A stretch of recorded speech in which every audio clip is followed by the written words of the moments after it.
Hey guys, this is Sonu Alawat लेकर आ चुका हूं दी करंट अफेयर्स होगा एपिसोड नंबर 55, जिसमें हम लास्ट वीक के मोस्ट इंपोर्टेंट एकदम फिल्टर्ड करंट इवेंट्स को डिटेल के साथ डिस्कस करने वाले हैं, इसलिए फोकस के साथ देखिएगा।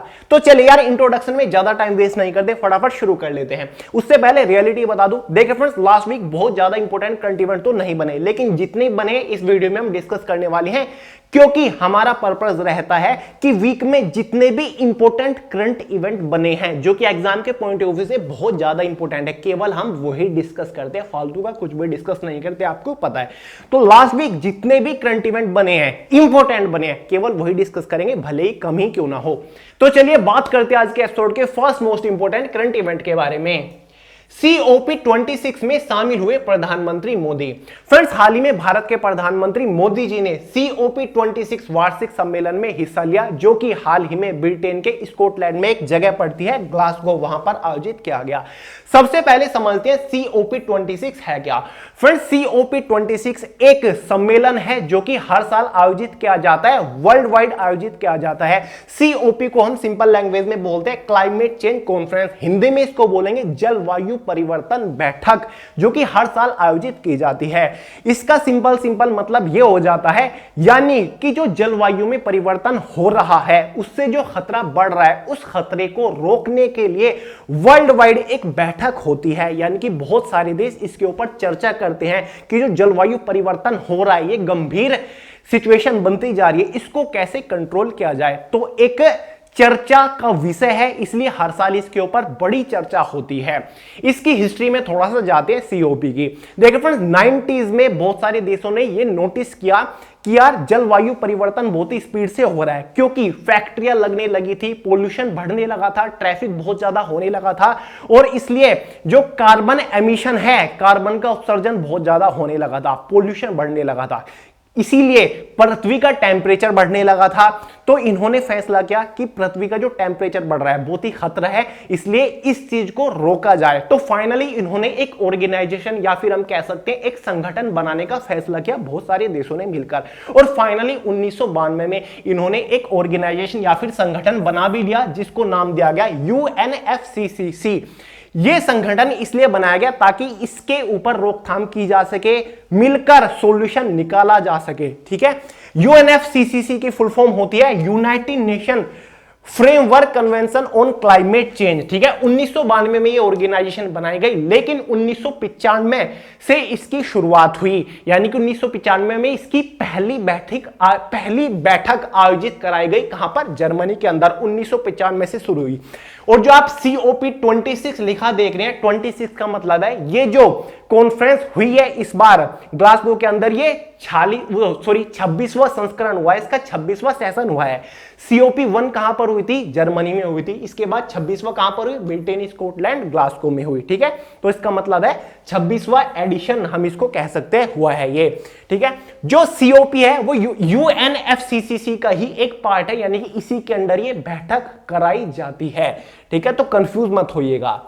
तो फाइनली ये सब कुछ रहा है, और इसके अंदर कुछ देश भी हैं, इसके जो सदस्य देश हैं जिनको पार्टीज बोला गया है, वो लगभग 197 इसके सदस्य देश हैं, जो कि मिलकर इसके ऊपर चर्चा करते हैं, इसको कंट्रोल में लाने की कोशिश करते हैं।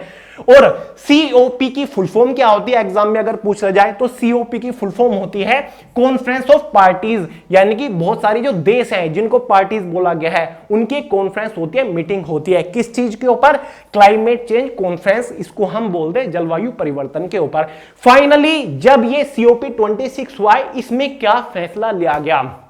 इसमें यह बोला गया कि 2050 तक जो कार्बन एमिशन है उसको जीरो पे लेकर आया जाए। ठीक है, नेट जीरो किया जाए। नेट जीरो का मतलब होता है कि कार्बन उत्पन्न हो रहा है, उत्सर्जन हो रहा है, कार्बन एमिशन हो रहा है, पोल्यूशन एक तरीके से बढ़ रहा है, उसको सोखा जाए, उसको खत्म भी किया जाए। जैसे कि किसी देश में फैक्ट्री कार्बन डाइऑक्साइड फैला रही है, लेकिन उसको वही देश खत्म भी कर दे वहीं पर।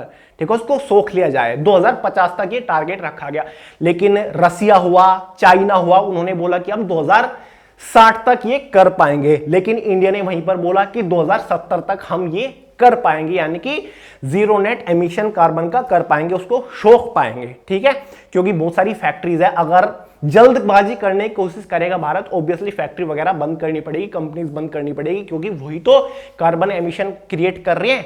तो 2070 तक भारत ने वादा किया कि हम इसको कंट्रोल करने की कोशिश करेंगे। तो भाई ये है पूरा सिस्टम। फाइनली COP26 आयोजित हुआ जहां पर बड़े बड़े देश के सुप्रीम उपस्थित थे, जैसे कि मोदी जी थे भारत की तरफ से। नेक्स्ट है बड़ी घोषणा, जम्मू कश्मीर में NIA की तर्ज पर SIA का गठन। NIA के बारे में जानते होंगे, नेशनल इन्वेस्टिगेशन एजेंसी ये होती है।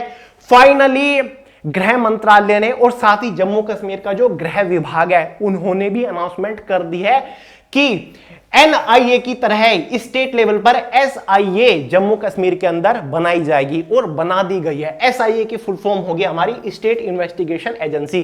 NIA नेशनल इन्वेस्टिगेशन एजेंसी है, यानी कि राष्ट्रीय तौर पर काम करती है।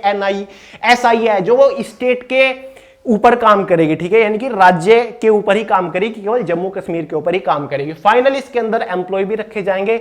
जो CID है उसके जो प्रमुख हैं वही इसके निदेशक बनाए जाएंगे फिलहाल SIA के, ठीक है।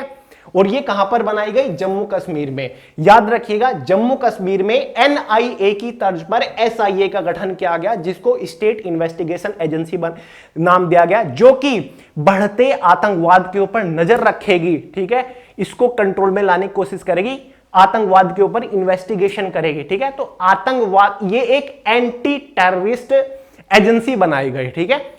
उसके बारे में जानकारी निकालने के लिए एक विभाग बनाया गया जम्मू कश्मीर के अंदर, क्योंकि टेररिस्ट है ऑब्वियसली, तो जम्मू कश्मीर में इसको बनाया गया SIA, याद रखिएगा। नेक्स्ट है G20 समिट से रिलेटेड है। लास्ट एपिसोड में अच्छे से बता दिया था आपको G20 होता क्या है। G20 समिट से रिलेटेड है। G20 शिखर सम्मेलन अगले साल 2022 में इंडोनेशिया में आयोजित कराया जाएगा। आप सभी को पता है ओलंपिक 2020 अभी अभी खत्म हुए थे अगस्त में, तो एग्जाम में कितने क्वेश्चन बने कि जो 2024 में ओलंपिक्स होंगे वो कौन से देश में होंगे, किस जगह होंगे। हालांकि 2028 के बारे में भी पूछ लिया गया था, 2024 में कहां होंगे? फ्रांस पेरिस में होंगे, ठीक है। तो अभी अभी G20 खत्म हुआ है, कहां पर हुआ है? इटली की राजधानी रोम में G20 खत्म हुआ है 30 और 31 अक्टूबर को। तो एग्जाम में G20 16वें के बारे में तो पूछा ही जाएगा, जो इस बार हुआ है 2021 में, लेकिन यह भी पूछा जाएगा जो G20 2022 में होगा वो कौन सा देश आयोजित करेगा, कौन सा देश उसकी मेजबानी करेगा। तो आपको पता होना चाहिए G20 2022 में इंडोनेशिया में आयोजित होगा, यानी कि इंडोनेशिया मेजबानी इसकी करने वाला है। और G20 के बारे में बता चुका हूं, इसमें वो दुनिया के 20 सबसे स्ट्रॉन्गेस्ट देश होते हैं जो कि आर्थिक रूप से भी मजबूत होते हैं और बाकी काफी सारी चीजों से मजबूत होते हैं, जो कि वैश्विक अर्थव्यवस्था को सुधारने के लिए चर्चा करते हैं बड़े बड़े मुद्दों पर। मुद्दे कौन कौन से होते हैं मैं आपको बता देता हूं, जैसे कि वित्तीय बाजार हो गया, व्यापार हो गया, कृषि, रोजगार, ऊर्जा, भ्रष्टाचार के खिलाफ लड़ाई, इनके ऊपर चर्चा करते हैं। रोजगार बाजार में महिलाओं की उन्नति के ऊपर चर्चा करते हैं, साथ ही जलवायु परिवर्तन के ऊपर, आतंकवाद और भी बहुत सारे मुद्दों के ऊपर चर्चा करते हैं। इसमें 20 देश हमारे शामिल होते हैं। लास्ट एपिसोड में बता चुका हूं, फिर भी बता रहा हूं। अर्जेंटीना, ऑस्ट्रेलिया, ब्राजील, कनाडा, चीन, यूरोपीय संघ, France, Germany, Bharat, Indonesia, Italy, Japan, Mexico, रूस, सऊदी अरब, दक्षिण अफ्रीका, दक्षिण कोरिया, तुर्की, यूनाइटेड किंगडम और संयुक्त राज्य अमेरिका, ये 20 देश इसके अंदर शामिल होते हैं। और हर साल स्पेन इसमें एक स्थायी अतिथि के रूप में शामिल होता है। क्लियर है? 2021 में कहां पर हुआ? इटली की राजधानी रोम में हुआ। मोदी जी ने भी इसमें हिस्सा लिया था। 30-31 अक्टूबर को वो रोम गए थे, उसके बाद वहीं से ही वो ब्रिटेन निकल गए COP26 में हिस्सा लेने के लिए। समझ गए?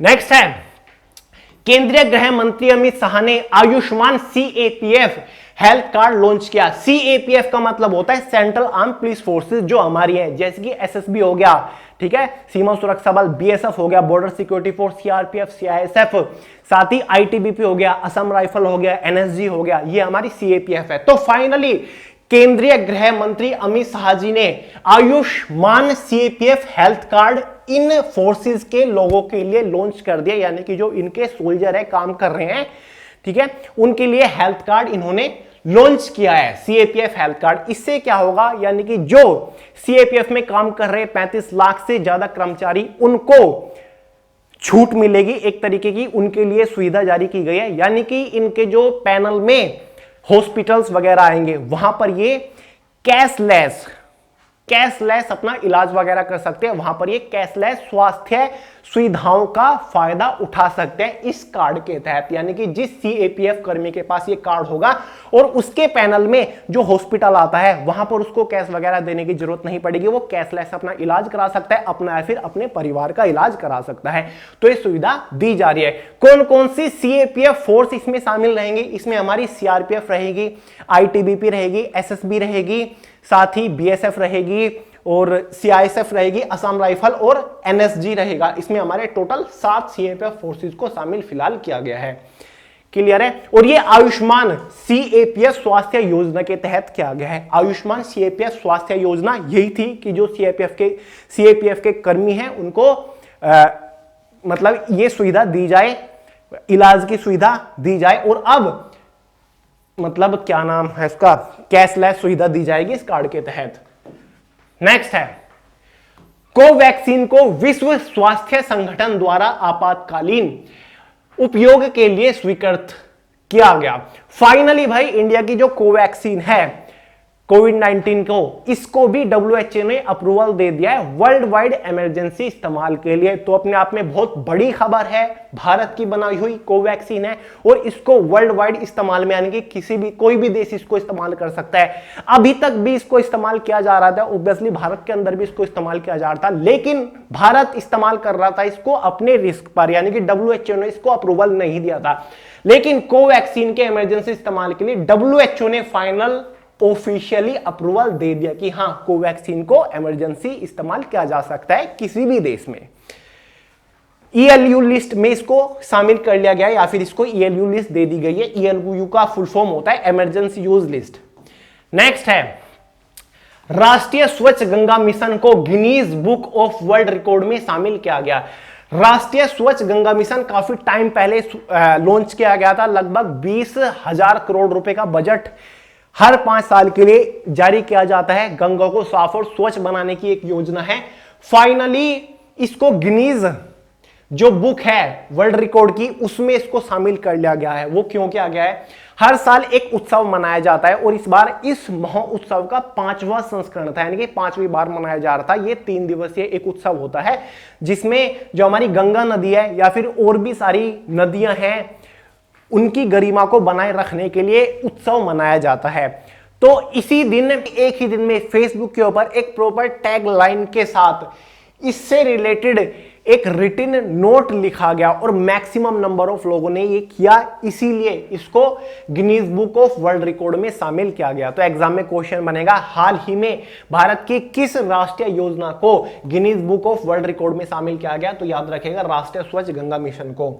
नेक्स्ट है भाई, यूके कोविड गोली को मंजूरी देने वाला पहला देश बना। यूनाइटेड किंगडम फ्रेंड्स कोविड-19 की मेडिसिन को या फिर गोली को या फिर दवाई को मंजूरी देने वाला दुनिया का पहला देश बन गया है। आप सभी को पता है डिफरेंट देशों ने कोविड-19 की वैक्सीन तो बना ली, लेकिन ये तभी से कहा जा रहा है कि कोविड-19 के ऊपर असली जीत तब होगी जब इसकी मेडिसिन बना ली जाए। यानी कि जैसे कि फीवर होता है, मलेरिया होता है, वायरल बुखार होता है, डेंगू होता है, तो उनकी प्रॉपर पिल्स होती हैं, दवाई होती है, मेडिसिन होती है, जिनके बाद वो ठीक हो जाता है। अगर किसी को कोविड-19 हुआ और कोई मेडिसिन ले ली और कोविड-19 ठीक हो गया, तब असली जीत मानी जाएगी। तो फाइनली यार यूनाइटेड किंगडम ऐसा करने वाला पहला देश बन गया है जिसने कोविड-19 की पिल को, दवाई को मंजूरी दे दी है और इस दवाई का नाम रहेगा लेगवेरियो। ठीक है, लेगेवेरियो, ये इस दवाई का नाम रहने वाला है और ये जो पॉपुलर बायोटेक कंपनी है मार्क, इसने इसको बनाया है। याद रखिएगा यूके यूनाइटेड किंगडम ने दी है मंजूरी। तो फाइनली भाई अब गोली भी आ चुकी है, मेडिसिन भी आ चुकी है, धीरे धीरे डिफरेंट देश भी ऐसा करने वाले हैं। ऑब्वियसली सभी देश लगे हुए हैं कि कोविड-19 की मेडिसिन बन जाए, दवाई बन जाए प्रॉपर। नेक्स्ट है भाई हमारा, पृथ्वी विज्ञान मंत्रालय ने चेन्नई में भारत का पहला मानवयुक्त महासागर मिशन समुद्रयान लॉन्च किया। अब आपके माइंड में डेफिनेटली आ रहा होगा कि यार अंतरिक्ष यान के बारे में सुना है, मंगलयान के बारे में भी सुना है, लेकिन आज पहली बार समुद्रयान के बारे में सुन रहे हैं। मैं आपको समझाता हूं। जैसे कि अंतरिक्ष में खोज रिसर्च करने के लिए साइंटिस्ट जाते हैं, वैज्ञानिक जाते हैं, किसकी मदद से? अंतरिक्ष यान की मदद से जाते हैं। इसी तरीके से समुद्र के अंदर खोज करने के लिए कौन मदद करेगा साइंटिस्ट की? समुद्रयान मदद करने वाला है पानी के अंदर 6000 मीटर की गहराई तक जाके जो खनिज होते हैं, पदार्थ होते हैं, उनके बारे में रिसर्च करना, उनके ऊपर रिसर्च करने जो साइंटिस्ट जाएंगे समुद्र के अंदर, वो समुद्रयान के साथ जाएंगे। देखिए आप सोच रहे हो कि भैया पनडुब्बी भी तो है। देखिए पनडुब्बी होती हैं, सबमरीन होती हैं, लेकिन वो पानी की लगभग 200 मीटर तक नीचे ही जा सकती हैं। लेकिन ये जो समुद्रयान बनाया गया ये पानी की लगभग 6000 मीटर तक की गहराई में जाके रिसर्च वगैरह कर सकता है। इस तरीके का दिखाई देगा। ये है हमारा समुद्रयान। और इसके बाद भारत उन देशों की लिस्ट में जारी हो गया जिनके पास ये समुद्रयान ऑलरेडी था, जिन्होंने बना रखा था और जो कि समुद्र के गहराई में जाके रिसर्च कर रहे थे, जिनमें से अमेरिका, रूस, फ्रांस, जापान, चाइना और अब भारत भी इस लिस्ट में शामिल हो चुके हैं। यानी कि फिलहाल ये 6 देश हैं जिनके पास इस तरीके का समुद्रयान है जो कि समुद्र की 6000 मीटर गहराई तक जाके रिसर्च वगैरह कर सकते हैं। समझे क्या होता है समुद्रयान? अंतरिक्ष यान जैसा ही होता है। अंतरिक्ष यान अंतरिक्ष में जाता है, समुद्रयान समुद्र में जाएगा रिसर्च करने के लिए। नेक्स्ट है क्रिकेट में वापसी कर सकते हैं युवराज सिंह। इसके बारे में पता चल ही गया होगा, इन्होंने ऑफिशियली ट्वीट भी किया था और बताया जा रहा है कि फरवरी 2022 तक ये क्रिकेट में वापसी करने वाले हैं। और युवराज सिंह के बारे में आप जानते हैं, एग्जाम में क्वेश्चन बन सकता है कि हाल ही में भारतीय क्रिकेट टीम के कौन से खिलाड़ी कुछ सालों बाद वापसी कर रहे हैं, तो सिंपल सा आंसर युवराज सिंह हो जाएगा, क्योंकि युवराज सिंह एक बहुत ही बेस्ट प्लेयर माने जाते हैं। 2007 टी20 वर्ल्ड कप, 2011 टी20 वर्ल्ड कप में इनकी बहुत तगड़ी भूमिका रही थी और दुनिया के पहले खिलाड़ी है जिन्होंने 6 बॉल पे 6 छक्के, लगातार 6 छक्के लगाए थे। ठीक है, तो याद रखिएगा, इंपॉर्टेंट है, बस मैंने इसमें बता दिया आपको। वैसे सिंपल सा था, अगर बहुत ज्यादा करंट इवेंट आज होते तो मैं ये कवर नहीं कराता, क्योंकि ऑब्वियसली यार बेसिक सी चीज है, पता ही होगा सबको।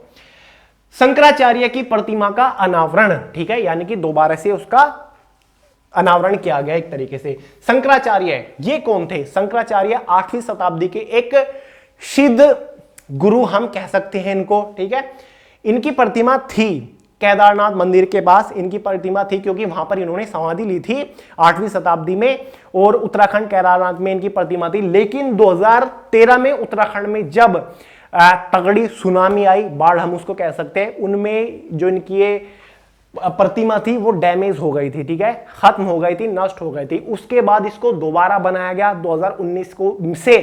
कर्नाटक में इसका बनाने का काम चल रहा था। फाइनली अब ये बनके तैयारी हुई और फाइनली 5 नवंबर को नरेंद्र मोदी जी ने शंकराचार्य जी की प्रतिमा को दोबारा से अनावरण किया, यानी कि दोबारा से उसका पुनर्निर्माण करवा के वहां पर उसको लगाया जहां पर उन्होंने समाधि ली थी। शंकराचार्य के बारे में बता चुका हूं, ये वो प्रतिमा है और ये आप देख रहे हैं भारत के प्रधानमंत्री मोदी जी यहां पर बैठे हुए हैं। ये जो प्रतिमा है लगभग 12 फीट की और लगभग 35 टन इस प्रतिमा का वजन है, शंकराचार्य जी की प्रतिमा। तो केदारनाथ मंदिर वहीं पर उत्तराखंड में ही पड़ता है और वहीं पर इनकी प्रतिमा है। और इसके बाद केदारनाथ मंदिर की भी यात्रा की मोदी जी ने, उनकी परिक्रमा भी की। तो आई थिंक ये लास्ट था आज का करंट इवेंट। ज्यादा ही बहुत ज्यादा इंपॉर्टेंट तो नहीं था, लेकिन इंपॉर्टेंट है, याद रखिएगा। शंकराचार्य जी के बारे में पूछा जा सकता है और इनकी प्रतिमा दोबारा से अनावरण किया गया। तो दोस्तों आज के एपिसोड में यार इतने ही थे, कोई इंपॉर्टेंट डेज नहीं बना इस वीक, कोई खास इंपॉर्टेंट करंट इवेंट इसलिए नहीं बने, ऑब्वियसली फेस्टिवल वीक था। ठीक है, ज्यादातर चीजें बंद थी, इसलिए कुछ घटना नहीं घटी महत्वपूर्ण, और इसलिए इंपॉर्टेंट करंट इवेंट नहीं निकाले पर। तो चलिए दोस्तों आज के एपिसोड में इतना ही। और आज तबियत भी बहुत ज्यादा डाउन है यार, पता नहीं गले में क्या हो रखा है, बहुत मुश्किल से बोल पा रहा हूं। तो चलिए दोस्तों, पसंद आए लाइक करेगा दोस्तों, शेयर करें, चैनल को सब्सक्राइब करना मत भूलिएगा। मिलते हैं अगली वीडियो में बहुत जल्द, तब तक के लिए जय हिंद।